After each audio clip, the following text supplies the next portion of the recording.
1820 ମସିହାରେ ଡେନମାର୍କର ବୈଜ୍ଞାନିକ Hans Christian ଓରଷ୍ଟେଡ୍ ଏକ ନୂତନ ଜିନିଷ ଆବିଷ୍କାର କରିଥିଲେ, ଯାହାକି ବିଦ୍ୟୁତ୍ ପ୍ରବାହ ଓ ଚୁମ୍ବକତ୍ୱ ମଧ୍ୟରେ ସମ୍ପର୍କ ସ୍ଥାପନ କରିଥିଲା।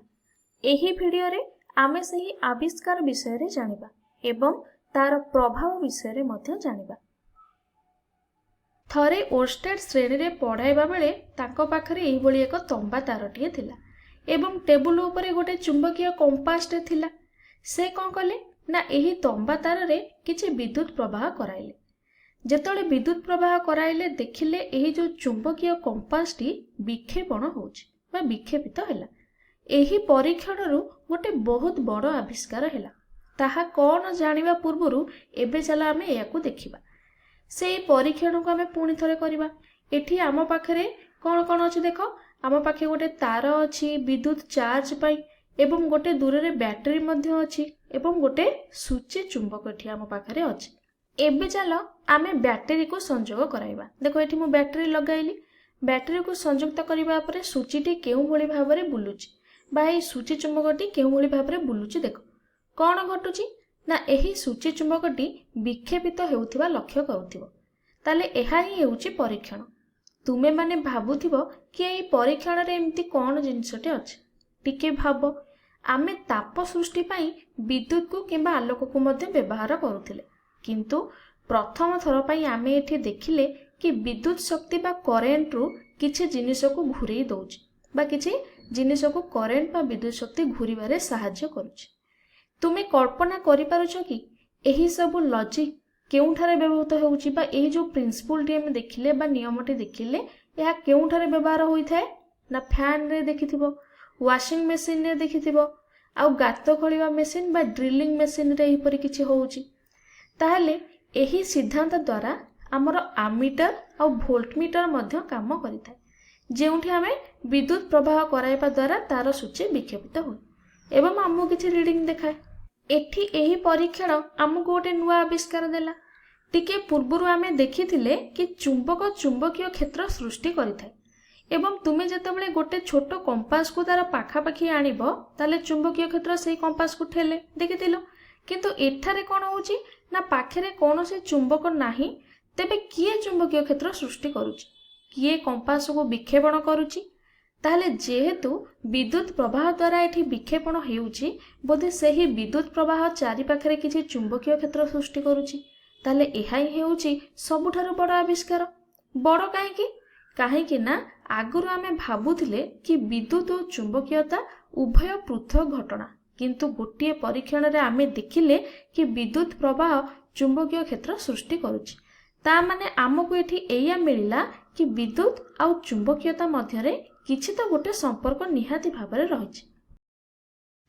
ଏଠି ଆମେ କ'ଣ ଦେଖିଲେ ନା ଏଠି ଗୋଟେ ତମ୍ବା ତାର ନେଇ ଯେତେବେଳେ ଆମେ ବିଦ୍ୟୁତ୍ ପ୍ରବାହ କରାଇଲେ ଏଠି କିଛି କ୍ଷେତ୍ର ସୃଷ୍ଟି ହେଲା, ଯାହାକୁ ଆମେ ଚୁମ୍ବକୀୟ କ୍ଷେତ୍ର ବୋଲି କହୁଛେ। କିନ୍ତୁ ଯେହେତୁ ଏଠାରେ ଚୁମ୍ବକ ନାହିଁ, ତାହେଲେ ଏହି ଚୁମ୍ବକୀୟ କ୍ଷେତ୍ର କିଏ ସୃଷ୍ଟି କରୁଛି ନା ବିଦ୍ୟୁତ୍ ପ୍ରବାହଟି ବା ବିଦ୍ୟୁତ୍ ଏଠାରେ ଚୁମ୍ବକୀୟ କ୍ଷେତ୍ର ସୃଷ୍ଟି କରୁଛି, ଯାହାକୁ ଆମେ ବିଦ୍ୟୁତ୍ ଚୁମ୍ବକତ୍ୱ ବା ଇଲେକ୍ଟ୍ରୋମ୍ୟାଗ୍ନେଟିଜିମ୍ ବୋଲି କହୁ, ଯେଉଁଥିରେ ଆମେ ବିଦ୍ୟୁତ୍ ସ୍ରୋତ ଓ ଚୁମ୍ବକତ୍ୱ ମଧ୍ୟରେ ସମ୍ପର୍କ କଥା ଜାଣିବା।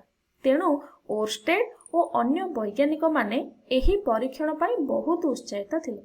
ସେମାନେ ଏହି ଦୁଇ ଜଣଙ୍କ ମଧ୍ୟରେ ସମ୍ପର୍କ ଜାଣିବାକୁ ଚାହୁଁଥିଲେ, ତେଣୁ ସେମାନେ ଅଧିକରୁ ଅଧିକ ପରୀକ୍ଷଣ କରିବାକୁ ଲାଗିଲେ। ସେ ପ୍ରଥମେ ଦେଖିଥିଲେ କି ଯଦି ବିଦ୍ୟୁତ୍ ପ୍ରବାହ ଅଧିକ ହେଉଛି ତାହେଲେ ବିକ୍ଷେପଣ ଅଧିକ ହେଉଛି। ତା ମାନେ ଚୁମ୍ବକୀୟ କ୍ଷେତ୍ର ଏଠି ଦୃଢ଼ ଅଛି ବା ଷ୍ଟ୍ରଙ୍ଗ ଅଛି। ତା ମାନେ ଅଧିକ ବିଦ୍ୟୁତ୍ ପ୍ରବାହ ଯଦି ଆମେ କରାଇବା ତାହେଲେ ଅଧିକ ଚୁମ୍ବକୀୟ କ୍ଷେତ୍ର ଏଠି ସୃଷ୍ଟି ହେବ। ବିଦ୍ୟୁତ୍ ପ୍ରବାହ ଅଧିକ ହେଲେ କ'ଣ ହେବ ନା ଚୁମ୍ବକୀୟ କ୍ଷେତ୍ର ଏଠି ଅଧିକ ହେବ। ତାପରେ ସେମାନେ କ'ଣ କଲେ ଦେଖ ନା ସମାନ ବିଦ୍ୟୁତ୍ ପ୍ରବାହକୁ ରଖି ସୂଚୀର ସ୍ଥାନକୁ ପରିବର୍ତ୍ତନ କରାଇଲେ ବା ତାଠାରୁ ବିଭିନ୍ନ ଦୂରତାରେ ସେ ରଖିଲେ। ସେମାନେ ଦେଖିଲେ କି ତାର ପାଖରେ ବିକ୍ଷେପଣ ଅଧିକ ହେଉଛି। ଯୋଉଟା ସୂଚୀ ଚୁମ୍ବକର ପାଖରେ ରହୁଛି ତାର ବିକ୍ଷେପଣଟି କ'ଣ ହେଉଛି ନା ଯଦି ତାରଟା ସୂଚୀ ଚୁମ୍ବକ ପାଖରେ ରହିବ ତାହେଲେ ଚୁମ୍ବକର ବା ସୂଚୀ ଚୁମ୍ବକର ବିକ୍ଷେପଣଟି ଅଧିକ ହେବ, ଆଉ ଯଦି ଦୂରକୁ ରଖିବା ତାହେଲେ ବିକ୍ଷେପଣଟି ଦୁର୍ବଳ ହେଉଛି। ତାହେଲେ ଆମେ ଜାଣିଲେ ଦୂରତ୍ୱ ବଢ଼ିଲେ ଚୁମ୍ବକୀୟ କ୍ଷେତ୍ର ଦୁର୍ବଳ ହେଉଛି। तामाने पाखरे रहिले चुंबकीय क्षेत्र शक्त हेबो बा दृढ़ हेबो एवं दूर को गले ताहा दुर्बल हो जिवो। तेणु शेषरे से माने जानिबाकू चाहिए कि एही क्षेत्र देखिबाकू केउ भली बा चुंबकीय क्षेत्रटी देखिबाकू केउ भली। एहाकू आमे आगुरु मध्य देखि सारिचे बा आमे चुंबकीय क्षेत्र रेखा अंकन करी मध्य देखि सारिचे। तेबे कोन करिबा एपटे ना एबे किछि लुहा गुंडक आमे बिंचिबा एवं देखिबा ताहा किपरि रहउछंती एवं चुंबकीय कंपास को भिन्न भिन्न जगार रखिबा एवं देखिबा ताहा किपरि घुरुची बा विक्षेपण किपरि हेउची। एहा पई हमको एबे कोन करियाको पड़िबो चलो एबे परीक्षणटी आरंभ करिबा। परीक्षण रे मु कोन करिबी ना गोटे लंबा तारटी को एई भली सीधा भाव रे रखिबी एवं एथिरे गोटे कार्डबोर्ड टी एई भली भाव रे खंची के रखिबी बा ई कार्डबोर्ड मझिरे लंबा तारटी को एई भली सजेई के रखिबी। तापर कोन करिबी ना एठी किछि लुहा गुंड बिंचिबी। तुमे चाहिले सूची चुंबक भी बिंची पारिबो। देखो एठी मु तार रे विद्युत प्रवाह कराइली तापरे किछि सूची चुंबक मु बिंची। देखो सूची चुंबक गुडा को केउ भली भाव रे रहिबे एई भली भाव सजित होई कि रहिबे। ताले लाल रंगटी जो देखा जाउची एई लाल रंगती कोन ना एहा उत्तर मेरु को सूचाउची बा चुंबकर उत्तर मेरु एटा आ नील रंगटी होउची चुंबकर दक्षिण मेरु। तेबे मने पकाओ आमे चुंबकीय क्षेत्रर दिग को केउ दिग अनुसार सूचित करूथिले मने अछि उत्तर दिग अनुसार सूचित करूथिले। ताले एठी मध्ये आमे कोन करिबा तार दिग को उत्तर दिग अनुसार सूचित करिया। ताले एबे मु से दिग को तीर चिन्ह द्वारा सूचित कर देनी। एबे केमती हैला ना सबतक उत्तर दिग को मुह करिक रहले काहे कि आमे देखितले। देखो नाली रंगटा केउ दिग को रहउतला एई पट दिग को रहउतला ना नाली रंगटा एमती एमती रहउतला त माने तीर चिन्हटा एमती एमती रहइबो एमती एमती सब रहइबो। ताले एठी तीर चिन्हटा सही भली आकार रे सजी हेकि रहियला। ताले को दिगरे रहिला देखिलो। एबे जदी आमे सूची चुंबक को न रखी एहार कोन करी तीर चिन्ह द्वारा देखैबा ताले एई भली किछि देखा जिवो। तुमे देखि पारुथिबो एही तीर चिन्ह सब गोलाकार बा वृत्ताकार आकार रे अछंती जहार केंद्र हेउची किए ना केंद्र की ना एई जो रडटा बा एई जगहटा हेउची तार केंद्र। जदी तुमे जानिबाकू चाहूचो कि कौनसी पॉइंट रे चुंबकीय क्षेत्र रे दिग को तल्दी जानिबाकू चाहिबो ताहले तुमे कोन करिवो ना गोटे वृत्ताकार स्पर्शक अंकन करिवो। जदी मु वृत्त अंकन कली एडा सब तार कोन हबो स्पर्शक हबो। एटा वृत्त हला एडा स्पर्शक हबो सब तार बुझी पारिले हे जे।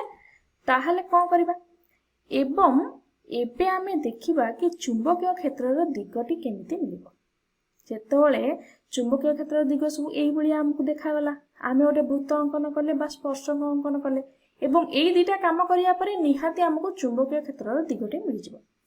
तेणु जेउठी भी मो सूची चुंबक को रखिबी पाखरे रखिले भी आ दूरे रे रखिले भी चुंबकीय क्षेत्रटी सब बेले वृत्ताकार ही हेबो। हैला पाखरे रखिले भी वृत्ताकार हेबो आ दूरे रे रखिले भी वृत्ताकार हेबो। तेणु गोटे सरल तार चारि पाखरे चुंबकीय क्षेत्र सब समकेंद्रिक वृत्त आकार रे ही रहबे। एटी मो तीर चिन्ह सब लिभेइ देली देखो केउ भली रहउची गोटे वृत्ताकार। आउ जदी अन्य को सब अंकन करबी ताहले एमिति समकेंद्रिक वृत्त आकार रे समस्त रहे। एवं एठी आमे कोन देखुचे देखो एठी देखिले सही चुंबकीय क्षेत्र रेखार दिग विद्युत प्रवाहर दिग ऊपर मध्ये निर्भर करूची। हैला विद्युत प्रवाह हेले ही चुंबकीय क्षेत्रर दिग सब एठी बदलुची। जदि भी आमे विद्युत प्रवाहर दिग को विपरीत करि देबा तेबे भी एहा समकेंद्रिक वृत्त ही रहिबो। केंद्र पाखरे एही वृत्त गुडिक पाखापाखी रहिबो। देखो एई जो केंद्र रहउची एई पाखरे वृत्तडा को सब पाखापाखी रहउची एहा हमको कोन सूचाउची ना केंद्र पाखरे चुंबकीय क्षेत्र बहुत स्ट्रांग बा दृढ़ अछि। एवं जदि आमे दूर को जिबा ताले एठी कोन हेबो ना आमे जानिबा कि चुंबकीय क्षेत्रटी दुर्बल होउची। ताले चुंबकीय क्षेत्र गुडिक समकेंद्रिक वृत्त आकार रे अछंती एवं पाखरे एही वृत्त गुडिक पाखापाखी अछंती काहेकि ना एहा दृढ़ अटे एवं दूर को टिके टिके दूरी जाइछंती बा दूर रे आमे जते दूर रे को रखिबा अंकन करिबा सेतरा चुंबकीय क्षेत्रटी कोन हेबो ना दुर्बल हेबो। ताले एहा मध्य सबुठारु बड़ गुणधर्म अटे।